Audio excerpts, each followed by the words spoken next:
চা বিক্রি করেই আইনের পড়াশোনা করছেন এক ছাত্রী।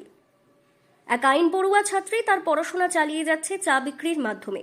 প্রতিদিন দুপুরের পর থেকে রাত্রি পর্যন্ত চপ পকোড়া স্টল নিয়ে বসছে। ছোটবেলা থেকেই পড়াশোনা করে বড় হওয়ার স্বপ্ন দেখেন প্রত্যেক ছাত্রছাত্রী, কিন্তু তাদের এই স্বপ্ন পূরণের পথে নানান প্রতিকূলতা বাধা হয়ে দাঁড়ায়।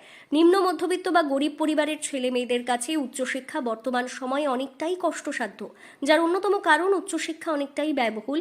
কিন্তু তমলুকের আইনি পড়ুয়া তার নিজের স্বপ্নকে বাস্তবে রূপ দিতে সমস্ত প্রতিকূলতাকে দূরে সরিয়ে এগিয়ে যাওয়ার লক্ষ্যে পড়াশোনার পাশাপাশি সামলাচ্ছেন বাবা মায়ের চা পকোড়ার দোকান। আমি বিএলএলবি হলদিয়া ল কলেজ থেকে পড়াশোনা করছি। পড়াশোনার পাশাপাশি দোকান চালানো বাবা মার কোনো সাহায্য কিভাবে সামলাতে?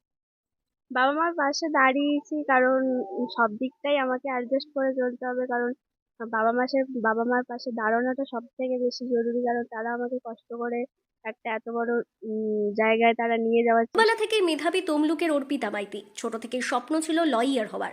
তমলুক শহরের স্বনামধন্য রাজকুমারী শান্তনাময়ী স্কুল থেকে 75% নম্বর পেয়ে উচ্চ মাধ্যমিকে পাশ করেন। উচ্চ মাধ্যমিক পাশ করার পরেই নিজের স্বপ্নের কথা বাবা মাকে বলেন, কিন্তু নিম্ন মধ্যবিত্ত পরিবারে আইনের পড়াশোনা চালিয়ে যাওয়ার খরচ অনেকটাই। পরিবারে আয় বলতে চা পকোড়ার ছোট্ট দোকান। তবু অর্পিতার লয়ার হওয়ার স্বপ্নে বাধা পড়তে দেননি তার বাবা মা। ল কলেজে ভর্তি হয় অর্পিতা, এরপর শুরু হয় আসল লড়াই। এই লড়াই 1000 টাকা নিজেও সামিল হয় অর্পিতা।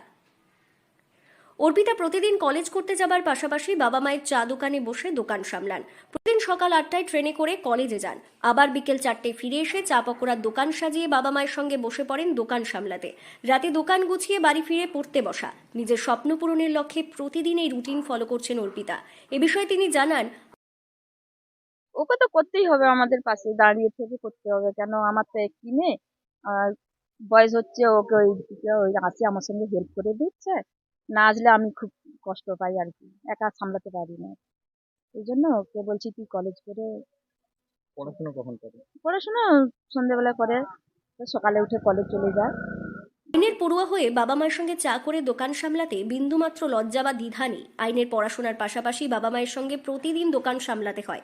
বর্তমানে প্রতিদিন তমলুকের রূপনারায়ণ নদের পাড়ে বিকেল থেকে রাত্রি পর্যন্ত চা পকোড়ার দোকান সামলাচ্ছে অর্পিতা।